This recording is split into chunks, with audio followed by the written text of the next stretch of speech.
Hello everyone, I am Deepika Bagla, your VARC and English mentor for all the competitive examination. Today we have again met for vocabulary session. Now we have done two parts into vocabulary. Both the parts were focused on root words and a little bit of association.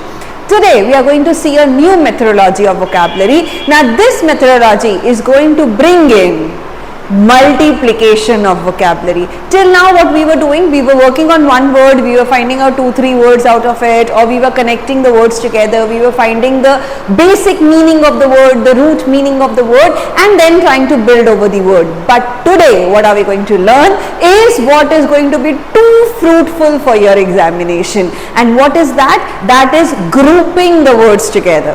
Why so? Let us say if you see your examination, if you see the competitive examination per se, you would find out that they do not ask you meanings of the word. They never ask you what is the meaning of this particular word and then they give you options. No, the question focuses on what is the synonym and what is the antonym of the word, right? General preparation of the aspirants focuses on finding out meaning of the word, but ideally what should we find out is the synonyms and antonyms, right? So therefore today we are going to understand how to find synonyms and antonyms first. Secondly, how to remember those many synonyms and antonyms. Now this is again a very crucial area where most of the aspirants suffer, is that we prepare vocabulary but then we keep forgetting previous words, we keep forgetting what we have done, right? When is the time to recall? We are not able to recall. So today we are going to work on the strategy which is going to help you recall the words also and build on synonyms and antonyms. And if you remember, in part 1 we talked of that you need to do minimum of 2500 base words along with synonyms and antonyms. This strategy is going to prove that yes, you can do those many words, right? So let us begin. Now what do we understand by grouping? Grouping means to group together words. How do we group together words? Just like you have your group of friends, right? People who are like-minded, who think like you, who you want to be with. That is the same way that words have group of synonyms, right? Words of similar kind, not exactly ditto with meaning, word for word meaning is not same, but they are similar of a kind, right? Secondly, you also, okay, you don't make an official group of enemies, right, or people whom you dislike, but then if you think together, there are people whom you may not like or some qualities of those people you don't like. The similar way, words also have a group of antonym. Not sometimes those are exactly opposite, sometimes it is a little far-fetched, but those are opposite to what is given in the word, right? So we are going to make two categories of groups, the synonyms and the antonyms, right? So let us begin. Now I am going to take a scenario from your day-to-day life, right? Why so? Because that is something which is easy to be done, easy to remember, and we are going to take a word that you use day in day out, जो हम English में भी use कर लेते हैं, right? Something that we use in our English also. For example, the basic word that we use regularly is scold. Yes, correct, right? Something that you hear in since morning till night, right? Something that is a part of your day-to-day life. Sometimes we assume that हमको डांट पड़ेगी, पर पड़ती नहीं है. So into our assumption also, this is the word that we use, scold, right? Now we need to find out, because it is such a base word, we don't have to understand the word, we just need to find out the synonyms and antonyms of the word, right? So chalo, let us start with synonyms. Now start guessing some synonyms. Let us see. Okay, abash, right? Berate. It may be that you must have heard of some, right?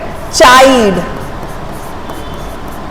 chide, castigate, right? Chastise, right? Diatribe. Okay. The next word, reprimand. Reprimand, R-E-P-R-I-M-A-N-D, reprimand. Reproach, reproach. Rebuke, right?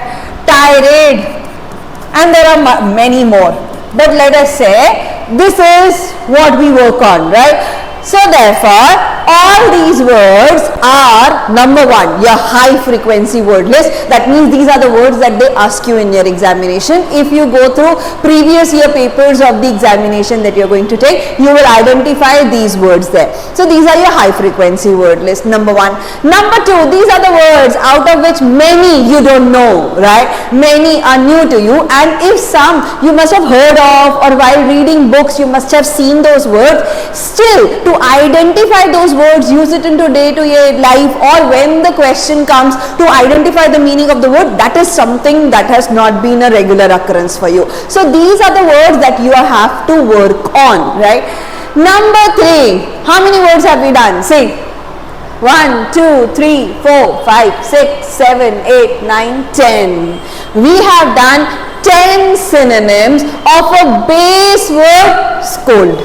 Right? Something that you use daily, something that is being done to you daily, you have found out 10 synonyms of those words, right? अब scold तो ऐसी चीज है ना जो सुबह उठते ही, let's say, mummy से तो सुना ही होगा, right? उठ नहीं रहे हो. From there on, room कितना गंदा है, इससे अच्छा तो store room होता, right? Going from there to कुछ सुनते ही नहीं हो, तुम्हें तो कुछ खाना ही नहीं है, जो बनाओ वो अच्छा नहीं है, etc. etc. From that kind of a scolding to the scolding that you have seen, where the principal is scolding someone, or it is a humiliation, or it is an embarrassment, right? So you know words like embarrassment, you know words like humiliation. I have not included those words. Right? I have not included punishment, which you use as a synonym for scold. I have included only those words which your examination is going to focus on. Right? Now these are 10 words. Let's say these 10 words are synonyms to scold. Now let us see how do we remember it. See, word list A, right? Word list B, word list C. Understand how I have written it. I started with word list A, I went to B, I wrote 3 words of C because I remember 3 words of C, then with D, then with R, so I am following the alphabetical order, and then with T, right? So most of the time when aspirants prepare for vocabulary, they start with word list A, just like a mini dictionary which is served to you. You start with word list A, you try to somehow finish word list A, you go to word list B. While you are in word list B, you start understanding or feeling, oh, I am forgetting word list A. You go back to word list A, and into this pre you go to C, you go to D, but by the time either you lose out track on vocabulary becomes very boring, very difficult, or your examination approaches, and then they ask you a question from R, they give you a word from R, and then you say, how dare you have the audacity to ask me R, I am still on D, right? So therefore, in order to skip through all this melodrama, what we need to do is, we are covering word list at one time. We are using alphabetical order to identify. The moment you identify synonyms, write it in alphabetical order. Remembrance is going to be multifold, right? For example, I know there are 3 words of R, so I will never forget those 3 words of R. If I know there are 3 words of C, I will never forget them. There is one with A, there is one with B, there is one with D, and there is one with T.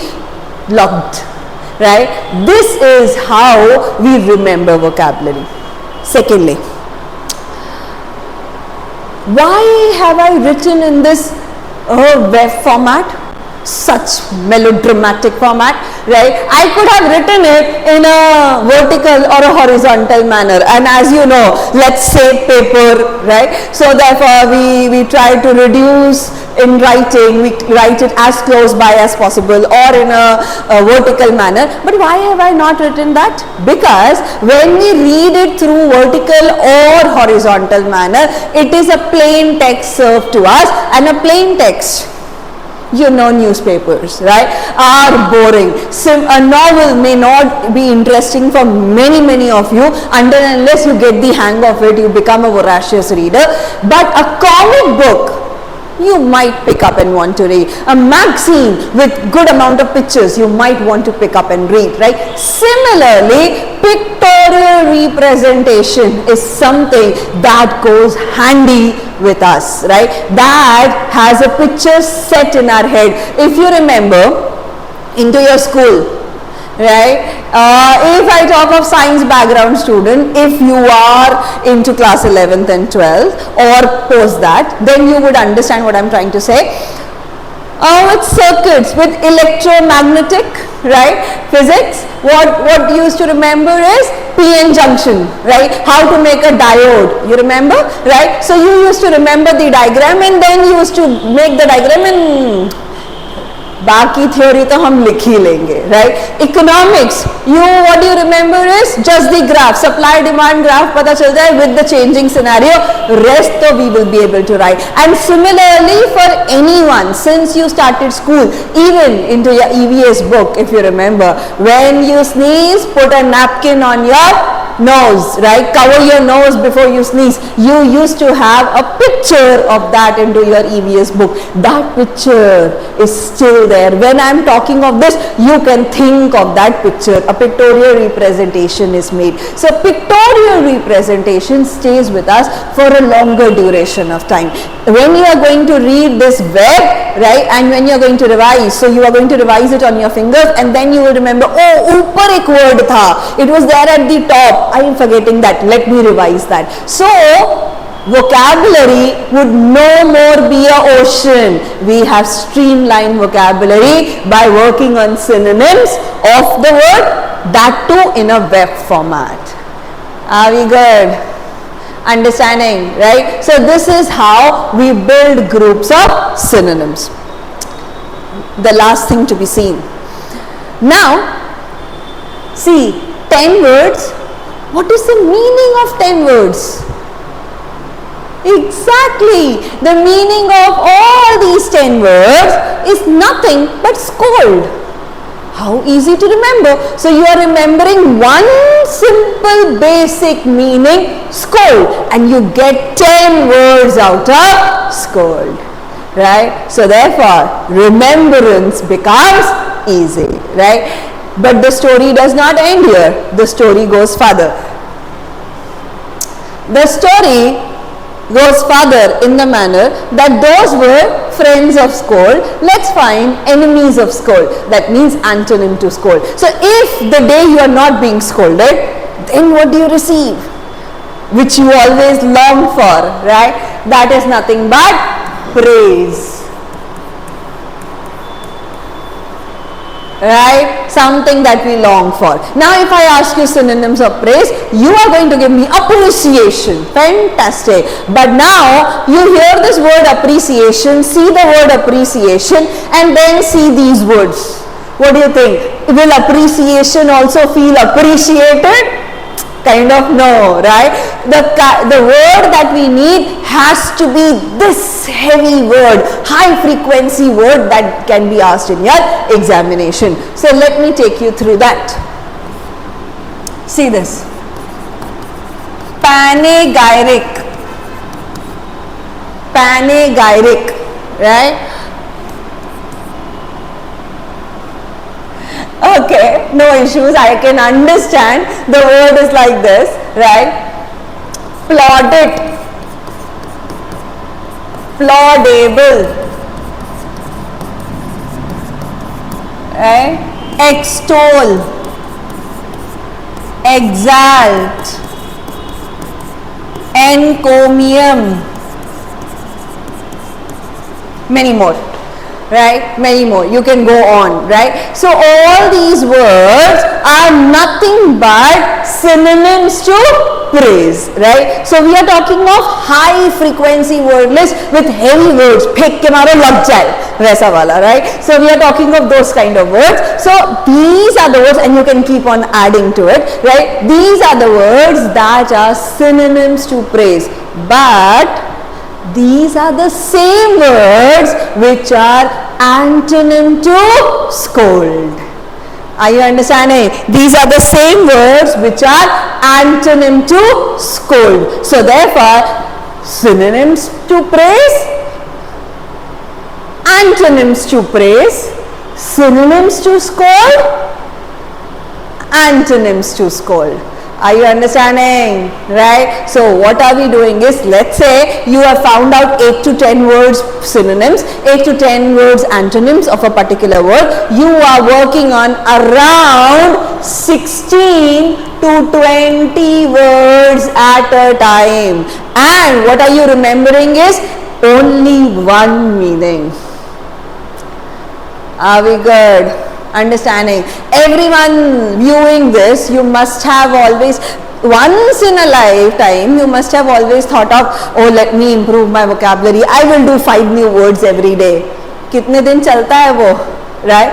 Some days, but that preparation is difficult. Why? Because you are doing 5 new words with 5 different meanings every day. How many days can you spare time and do this, and how much will you remember? Now here we are doing around 16 to 20 words per day, but all these words have one single meaning. So in one day you are doing 16 to 20 words, but you are understanding only one meaning. So remembrance becomes easy. Are we good? Right? And therefore, when you go to the second word, that is the next day, before going to that, just give a glance and see if it is written in this web format. When you put a glance, it becomes easy. The words are hitting your eye. You don't have to give a deliberate reading to it. The words are hitting your eye. And when they hit your eye, they stay with you for a longer period of time, right? So therefore, before going to the next word, just go through that page where you have written these words, right? That is going to build your memory for the word. And when that word would be asked in your examination, the recall value will be too high. Are we good? Understanding? So this is how we group words together and we do vocabulary which is required for your competitive examination. Into these and all these strategies that we have used in part 1, part 2 and today part 3, there is something which is known as also association. Association is nothing but when you associate, as soon as you hear the word, you associate that word with someone or something, right? It is an automatic association. So if automatically you can associate the word with someone or something, that association is going to stay with you for a longer duration of time. Now for example, let me show you that. Let's see this word, diatribe, right? Diatribe. Now we have done the root words into the previous class. So dia is a root word which means elongated. Diameter, elongation of radius. So dia is elongated, right? Now because dia is elongated, diatribe, and now you know, is a synonym to scold, right? Diatribe is a synonym to scold. So what would be diatribe? Elongated scolding. अरे बाप रे, but then कैसी वाली? Mummy वाली डांट, right? जो शुरू तो सुबह से होती है and goes on till the time she is seeing you, she starts talking about your room, she starts talking about ओ उठ नहीं रहे हो, शी स्टार्ट्स टॉकिंग अबाउट तुम्हें तो कुछ खाना नहीं है, and she can go on and talk of उस दिन ये हुआ था, उस दिन वो हुआ था. till the time she sees you, we call it nagging, right? Till the time she sees you, that goes on. But the moment you are out of the house and she is busy with her things, she also forgets, and you too have obviously forgotten. You do not care since morning only. But that is what it is. It is an elongated scolding, but not humiliating. The purpose is not to humiliate you, embarrass you, put you down. The purpose is just to find out petty faults, which is fine. So that is diatribe. Are you understanding? Now, diatribe, what we have done is, we have associated it with mummy wali dat. We will remember it for a longer duration of time. Are you understanding? Right? So association is something that is going to come as and when you understand more words, listen to more words, read more words. Suddenly you will start associating words on your own. But don't do deliberate association. Deliberate karne se they are not going to stay with us, and therefore we will forget what kind of association we did, eventually not serving the purpose. So the major role into vocabulary, working through vocabulary, preparation of vocabulary is etymology, which is root words. Into root words, suffix and prefix obviously play a role. For example, we did philanthropist. So phil is a prefix, right, and ist is a suffix, and anthrop is the root word, right. So we have root words, suffix and prefix, we have grouping, and we have association, right. I hope your vocabulary journey is going smooth. We are going to meet again into the next vocabulary part. Till then, keep learning and find out more words from in this category, right. Find out more words, work on synonyms and antonyms. Thank you.